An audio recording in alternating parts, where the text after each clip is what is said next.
Paano nga ba gamitin ang ating multimeter na tester dito? May mga symbol dito nakasulat. Explain natin yan kung saan yan gagamitin. Kapag select natin dito sa symbol na to, ibig sabihin alternating current yan. So pwede natin yan i-check ang supply natin na to 20 volts dito. So ngayon, subukan natin dito.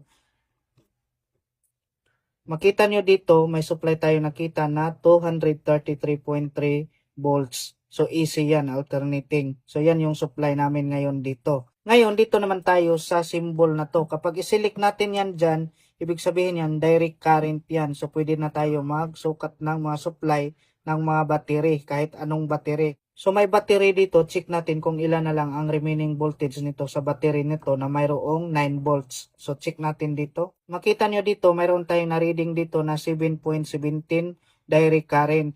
So ibig sabihin yan, ito na lang ang remaining na voltage dito sa 9 volts na battery na to. Kapag baliktarin naman natin dito ang test probe, so maging negative na yung reading natin dito. Makita nyo, negative 6.91. So hindi yan tama. Kailangan kung saan dito ang positive na test probe, doon natin yan i-connect sa positive ng battery at negative ng battery. Ngayon, dito naman tayo sa symbol na to. Kapag i-select natin dito, mag-reading tayo niyan ng 1 volt pababa na alternating current. So, hindi tayo makapag-reading nito kasi millivolts lang ang kaya niyang i-reading dito. So, proceed na tayo sa symbol na to. May resistance, continuity, at diode. So, check natin dito. Ito yung resistance natin. So, kapag mag-check tayo dito ng mga resistor, di kaya mga electric motor or mga winding, so check natin dito. So, makita nyo dito, check natin dito ang magnetic contactor coil.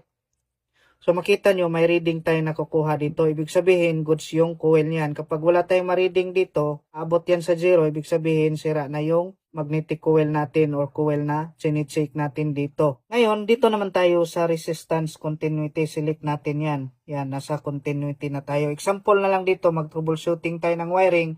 So dito natin i-select yan kung wala bang shorted or short circuit. Example na lang dito is itong switch. Check natin kung gumagana. So check natin dito. Yan.